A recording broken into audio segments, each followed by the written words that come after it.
కర్మఫలం. కర్మఫలం ఎలా ఉంటుందో ఇప్పుడు మనం విందాం. కృష్ణుడు కంసుని సంహరించిన వెంటనే తన తల్లిదండ్రులైన వసుదేవుడు దేవకిలను చూచి వారిని కారాగారం నుండి విముక్తి కలిగిద్దామని వారిని ఉంచిన కారాగారానికి వెళ్ళాడు.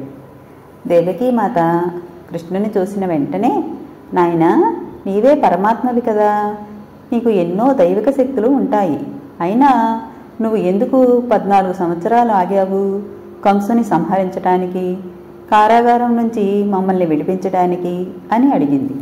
అప్పుడు కృష్ణుడు ఇలా అన్నాడు, అమ్మా, నన్ను క్షమించు. నీవు నన్ను 14 ఏళ్ళు అరణ్యవాసం చేయమని అడవులకు ఎందుకు పంపావు నా గత జన్మలో అన్నాడు చిరునవ్వుతో. దేవకి ఆశ్చర్యచకితురాలయ్యింది. కృష్ణ, ఇది ఎలా సాధ్యము, ఎందుకు ఇలా అంటున్నావు అని అడిగింది.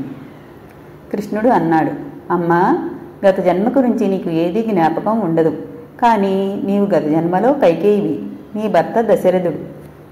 దేవకి మరింతగా ఆశ్చర్యపడి కుతూహలంగా అడిగింది, అయితే మరి కౌసల్య ఎవరు ఈ జన్మలో అని. కృష్ణుడు ఇలా అన్నాడు, ఇంకెవరు, యశోదామాత. 14 సంవత్సరాలు తల్లి ప్రేమకు ఆమెని దూరం చేశావు కనుక అది ఈ జన్మలో ఆమె తిరిగి పొందగలిగింది.